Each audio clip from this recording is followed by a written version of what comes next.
नमस्कार. अरुणाताईंना वाढदिवसाच्या भरभरून शुभेच्छा. अरुणाताई हे नाव ऐकलं की आपल्या सगळ्यांच्या मनामध्ये भावगर्भ कविता, वेगळ्या विषयावरच्या कादंबऱ्या आणि सुंदर कथा असा एक पट डोळ्यासमोर येतो. अरुणाताई म्हणजे ललित लेखन असं काहीसं समीकरण मनात तयारही झालेलं असतं. पण त्याच्या बरोबरीने खरं म्हणजे अरुणाताई आणखी एका प्रकारचं काम अतिशय सक्षमपणे करतात आणि ते म्हणजे संशोधिकेचं काम. त्या अतिशय चांगल्या संशोधिका आहेत आणि त्या त्यांच्या क्षमतेचाच परिचय आज करून द्यावा असं मला वाटलं. भाषा आणि साहित्य या क्षेत्रामध्ये संशोधन करत असताना एक वेगळी अवघड वाट निवडावी लागते. ही वाट अवघड अशासाठी आहे की ह्याच्यावरनं चालणं हे सोपं नसतं. बासी मर्ढेकर म्हणलेत, भावनेला येऊ देगा शास्त्र काट्याची कसोटी. भाषा आणि साहित्यशास्त्र किंवा भाषा आणि कुठलंही साहित्य लेखन याच्या संदर्भात संशोधन करत असताना या ओळी अगदी आवर्जून लक्षात ठेवाव्या लागतात. कारण साहित्य, कविता असा नुसता उच्चार केला तरी आपल्या मनामध्ये अनेक सुंदर कलाकृती लगेच उभ्या राहतात. हे करत असताना हा कवी मला आवडतो, ह्याचं लेखन मला फार भावतं असं आपल्या मनात असतं. पण केवळ मला काय भावतं, मला वैयक्तिक काय आवडतं ह्याच्या पलीकडे संशोधकाला सतत जावं लागतं. संशोधकाला शास्त्र काट्याची कसोटी कायमच आपल्या लेखनाला आणि कामालाही लावायला लागते. म्हणजे काय तर ज्याला आपण विज्ञान म्हणतो किंवा शास्त्र म्हणतो त्याची स्वतःची एक कामाची पद्धत असते, निष्कर्ष काढण्याचे काही आडाखे असतात आणि एक प्रकारचं मोजमाप असतं. त्या चौकटीत राहूनच संशोधकाला काम करायला लागतं. विशेषतः साहित्याच्या बाबतीत तर असा गोंधळ होण्याची शक्यता असते की भावनेला आड करता येत नाही. एक उत्तम रसास्वादक तर असायलाच लागतं, भाषेची साहित्याची सुंदर जाण असायला लागते. पण तेवढंच असून भागत नाही. त्याच्या बरोबरीने त्या साहित्याचा काळ कोणता, त्या साहित्याचं सामाजिक आर्थिक असे इतर बंध काय आहेत, इतर चौकटी काय आहेत, कुठल्या व्यक्तिरेखा त्याच्यामध्ये आहेत, या सगळ्यांचा एकत्रितपणे विचार करायला लागतो. आणि ह्या सगळ्यांचे एकमेकांशी सांधलेले धागेदोरे अतिशय हळुवार हाताने बाजूला सारत सारत निष्कर्षापर्यंत पोचायला लागतं. निष्कर्षापर्यंत पोचायची घाई करून संशोधनाच्या क्षेत्रात चालत नाही. प्रत्येक विषयाचं आपापलं असं काहीतरी मर्यादा स्थान असतं. त्या मर्यादा नम्रपणे स्वीकारायला लागतात आणि काही बलस्थानं असतात ती सजगपणे जाणून घ्यायला लागतात. त्यामुळे बलस्थानं जाणून घेत आणि मर्यादा बाजूला राखत अनेकांनी त्याच्याबद्दल काय म्हटलंय, काय अभ्यास केलाय, त्या मूळ लेखनापर्यंत जात त्यातले धागेदोरे समजावून घेत हळुवारपणे निष्कर्षापर्यंत पोचायला लागतं. आणि जेव्हा संशोधक पुष्कळ वाचन करून अनेक अभ्यासकांची मतं जाणून घेऊन त्या निष्कर्षापर्यंत पोचतो, तेव्हा स्वतःची विधानं करताना त्याला त्या विधानाच्या मागे काही आधार, काही पुरावे हे द्यावे लागतात. अरुणाताईंचं लेखन हे असंच आहे. त्यांच्यातली संशोधिका सतत सजग असते. त्यांना लिखित परंपरा जितकी चांगली माहितीये तेवढ्याच लोकपरंपराही सुंदर माहिती आहेत. त्या दोन्हीचा उत्तम मेळ घालत अभ्यासकांनी लिहिलेलं मतं समजावून घेत त्या स्वतःची विधानं अतिशय कणखरपणे करत असतात. या सगळ्याचा अनुभव मला आला जेव्हा त्यांच्याबरोबर बहुरूपी रामायण या व्याख्यानमालेमध्ये मी समाविष्ट झाले. जवळजवळ 2 ते 2.5 वर्षापूर्वी म्हणजे 2023 मध्ये एका छोट्याशा उपक्रम करूयात म्हणून याची सुरुवात झाली. वाल्मिकीने लिहिलेलं रसाळ रामायण आपल्या सगळ्यांनाच परिचित आहे. आपल्या सगळ्यांचा त्याच्यावर जीवही आहे. याच्यावर काम केलं पाहिजे, कारण भारतभर असंख्य रामायणांचा पैस पसरलेला आहे. म्हणून हा विषय राचिम-ढेरे संस्कृती संशोधन केंद्राने हातात घेतला आणि 2-5 व्याख्यानं करू म्हणता म्हणता त्याच्या अनेक पैलूंना स्पर्श करत करत जवळजवळ 2 वर्ष 30 ते 35 व्याख्यानं यातनं झाली. अरुणाताई स्वतः उत्तम संशोधिका जशा आहेत, तशा इतर संशोधक आणि अभ्यासक यांच्याबद्दलही त्यांना फार ममत्व आहे. त्यामुळे त्यांनी अनेकांना ह्याच्यामध्ये व्याख्यान रूपाने आपली मतं मांडण्याची संधी दिली. वेगवेगळ्या विषयावर अनेकांनी मांडणी केली आणि मग त्या सगळ्यातनं एक सुंदर पुस्तक तयार झालं, ते म्हणजे बहुरूपी रामायण. या पुस्तकाचं संपादनाचं काम चालू असताना मला त्यांच्याबरोबर काम करण्याची संधी मिळाली आणि त्यांच्यातली संशोधिका जवळनं बघता आली. बहुरूपी रामायण या पुस्तकाची फार सुंदर प्रस्तावना अरुणाताईंनी लिहिली. त्यातला काही भाग मी तुमच्यासमोर आता सादर करते. आदिकवी वाल्मिकीच्या महाकाव्याला समोर ठेवून आपण रामायण हा शब्द जरी एकवचनी वापरत असलो तरी तो प्रत्यक्षात बहुवचनीच वापरला पाहिजे. अभिजात वाङ्मय परंपरेत आणि लोकपरंपरेतही विविध कालखंडात शतकानुशतक रामकथा पुन्हा पुन्हा सांगितली गेली, गायली आणि लिहिली गेली. रामायण आणि महाभारत ही भारतीयांची 2 राष्ट्रीय महाकाव्यच आहेत. पण रामायणात भारतीयांच्या मूल्यधारणांचा जो परमोत्कर्ष दिसून येतो तो अन्यत्र क्वचितच पाहायला मिळतो. बाळशास्त्री हरदासांसारखे साहित्याचार्य तर याला मानवतेच्या विकसनाचं अंतिम मानचित्र मानतात. रामायणाची कथा कोणत्या काळात जन्माला आली आणि तो इतिहास आहे का ते काव्य आहे, याविषयीचं विचारमंथन विद्वत जगतात दीर्घकाळापासून चालू आहे. महाभारताचे अनेक अभ्यासक असं मानतात की महाभारत हे रामायणपूर्व काळातच रचलं गेलं. जय नावाच्या इतिहासापासून भारती कथा महाभारतापर्यंत विस्तारली, ती 2-3 टप्प्यांमध्ये. या विस्ताराच्या प्रक्रियेत एका टप्प्यावर म्हणजे इसवी सनाच्या प्रारंभी कधीतरी रामकथा महाभारतात प्रविष्ट झाली. रामायणाच्या काळाचा विविधांगी विचार करणाऱ्या विद्वानांना मात्र ही धारणा फारशी मान्य नाही. महाभारतातल्या रामकथेत वाल्मिकी रामायणापेक्षा अनेक प्रसंग वेगळे आहेत. दशरथाचा पुत्र कामेष्टी यज्ञ, अयोनिजा सीता, हनुमंताचं लंका दहन, हनुमंतानं द्रोणगिरी पर्वत उचलून आणणं, सीतेचं अग्निदिव्य यासारख्या काही महत्वाच्या घटनांचा उल्लेखही महाभारतातल्या रामकथेत नाही. याचा अर्थ इतकाच की वाल्मिकींच्या रामकथेपेक्षा वेगळी एखादी रामकथा किंवा आणखी काही रामकथा महाभारत काळात अस्तित्वात होत्या. मात्र रामायणात महाभारतातल्या कोणत्याही प्रसंगाचा वा व्यक्तिरेखेचा उल्लेख नाही. रामायण हे महाभारत पूर्वच असलं पाहिजे असा याचा तपशीलवार शोध विद्वानांनी घेतला आहे. रामायणाचा वेदांशी संबंध होता का नाही याची चर्चा प्रस्तुत पुस्तकातही केली गेली. वेदांमध्ये राम, जनक, अश्वपती किंवा दशरथ ही नावं आढळतात, पण रामायणाच्या कथेच्या संदर्भात ती येत नाहीत. किंबहुना वेदांनी रामकथेला स्पर्शही केलेला नाही. वाल्मिकींची रामकथा इसवी सन पूर्व 3ऱ्या किंवा 4थ्या शतकात लिहिली गेली असावी. पण त्याही पूर्वी रामाच्या कथा भारतभर पसरून झालेल्या असाव्यात. बौद्ध वाङ्मयात बौद्ध तत्वज्ञान सांगणारी रामकथा राम हा बुद्धाचा अवतार असल्याचं सांगत होती. लोकजीवनात रुळलेल्या सर्व प्रिय असलेल्या अनेक कथा जातकांमध्ये समाविष्ट झाल्या, त्यात रामकथाही एक होती. इसवी सन पूर्व 5वं ते 1लं शतक या दीर्घ कालावधीत कधीतरी रचलं गेलेलं दशरथ जातक वाल्मिकींपेक्षा अगदी वेगळी रामकथा समोर ठेवणार आहे. वेबर सारखा पाश्चात्य तत्वज्ञ तर होमरचं इलियाड आणि बौद्धांचं दशरथ जातक हीच रामायणाची उगमस्थानं आहेत असं प्रतिपादन करण्याच्या मोहात पडलेला आहे.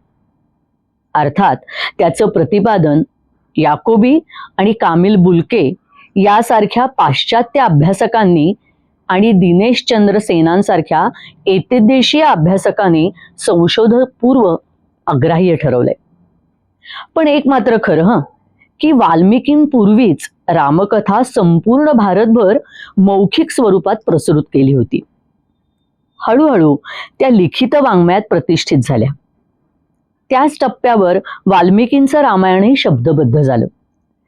वाल्मिकींनी मौखिक रीतीनं कुशलिवांसारख्या लोकगायकांकडून किंवा भाटचारणांकडून गायला जाणाऱ्या रामकथेला एक सुघड संस्कृत घाट दिला, अनुष्टुप छंदाला प्रतिष्ठित केलं आणि एक महाकाव्य निर्माण झालं.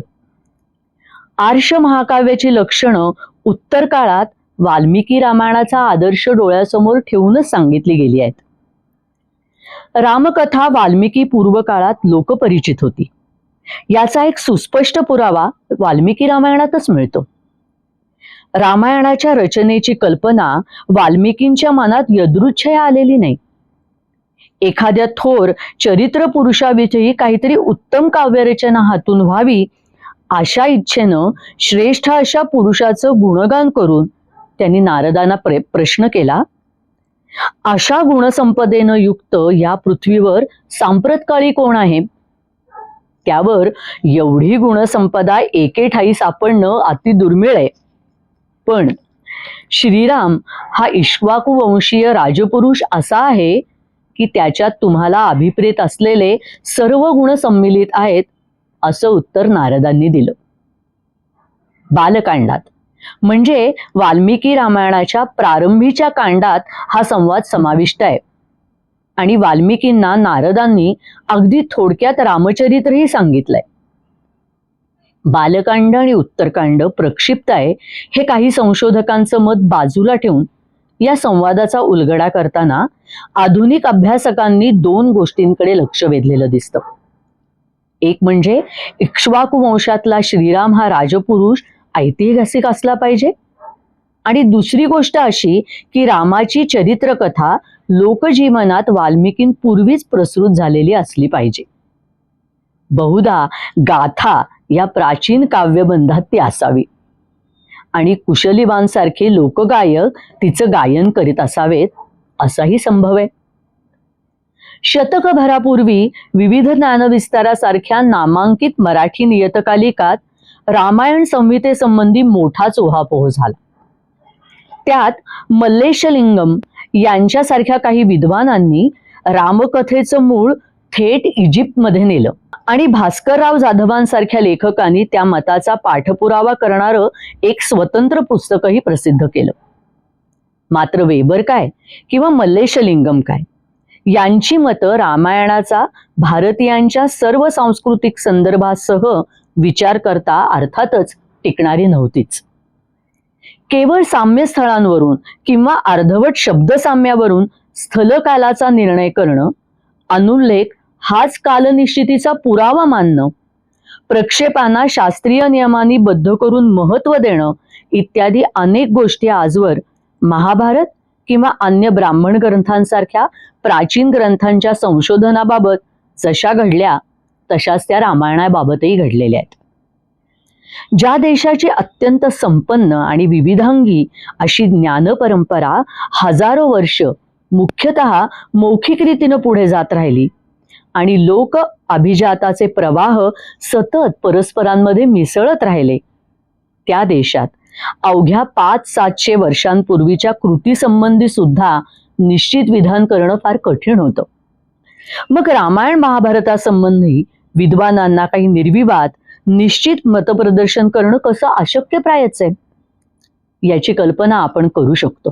तरीही रामायण कथेच्या विकसनाचा एक स्थूल आराखडा सिद्ध करण्यात विद्वानांना यश मिळालंय असंच म्हटलं पाहिजे. रामायणाच्या विविध कथांच्या संचारानं भारताचा आणि बृहत्तर भारताचा एवढा प्रदेश व्यापला की वाल्मिकी रामायणाचा संपूर्ण अनुकार पुढच्या एकाही प्रसिद्ध रामायणानं केलेला नाही. कारण रामचरित्रात प्रसृत झालेल्या इतर विविध कथांनी प्रादेशिक रामायणांमध्ये मानाचं स्थान मिळवलं. रामायणाचं विकसन मुख्यतः 3 स्रोतांमधनं झालेलं आपल्याला दिसतं. बौद्ध स्त्रोत बहुशांश पालीतलेत. बौद्ध जातकांनी आत्मसात केलेल्या रामकथेचे आहेत. जैन स्त्रोत प्राकृत, अपभ्रंश आणि संस्कृत अशा 3 भाषांमधले आहेत. आणि दिगंबर आणि श्वेतांबर या जैनांच्या 2 शाखांमधून ते स्वतंत्रपणे पुढे आलेले दिसतात. श्वेतांबर जैन रामायण स्तोतामधले पौमचर्यू किंवा पौचरितम हे विमलसुरींचं प्राकृत रामायण इसवी सनाच्या 3ऱ्या-4थ्या शतकातलं आहे. पाठोपाठ संखदासांचं रामायण 5व्या शतकातलं, रविसेनांचं रामायण आणि 8व्या शतकातलं स्वयंभूदेवांचं रामायणही याच मालिकेतलं आहे.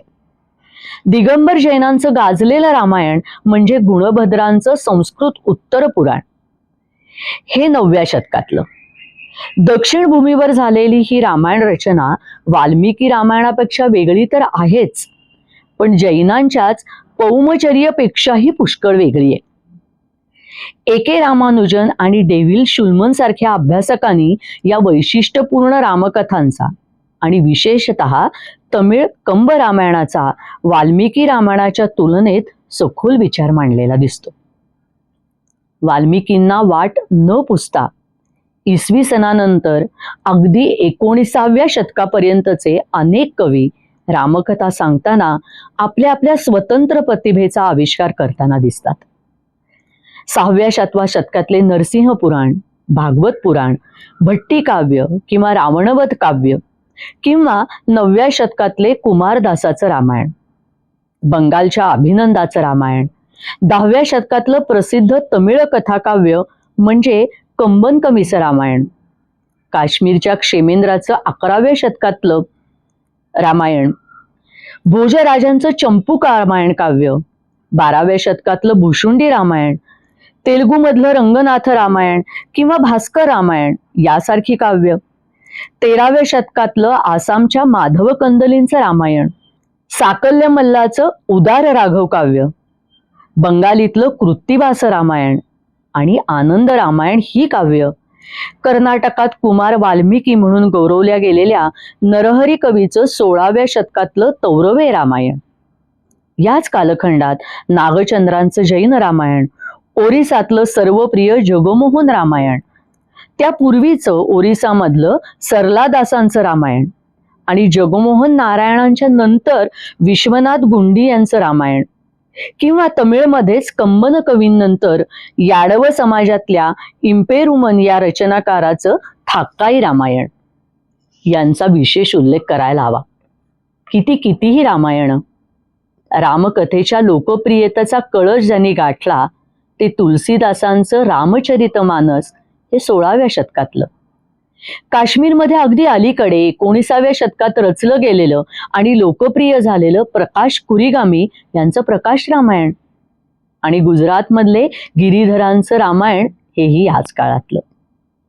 मराठीतली रामकथा एकनाथांच्या भावार्थ रामायणापासून सुरू होते आणि श्रीधरांच्या रामविजयासह मोरोपंतांच्या रामचरित्र रचनांसह ती रामदासांच्या रामचरित गुणगानापर्यंत येऊन पोचते. 20व्या शतकातलं विख्यात गीतात्म रामायण म्हणजे गदी माडगुळकरांचं गीत रामायण. भारतभरच्या रामकथांचा असा हा अगदी स्थूल आणि धावता आढावा घेतला तर या प्रसिद्ध रचनांखेरीज लहान मोठी संस्कृत, प्राकृत किंवा प्रादेशिक भाषांमधल्या रामायणावर आधारित रचना जर बाजूला ठेवली तरी जवळजवळ 2,500-3 हजार वर्षांच्या काळात एकीकडे रामकथेचा सर्वाधिक प्रभाव आणि दुसरीकडे कथा म्हणून तिच्यात होणारी परिवर्तनं, तिचा परीघ आणि तिचा विकास केवढा प्रचंड आहे याची कल्पना तुम्हाला येईल.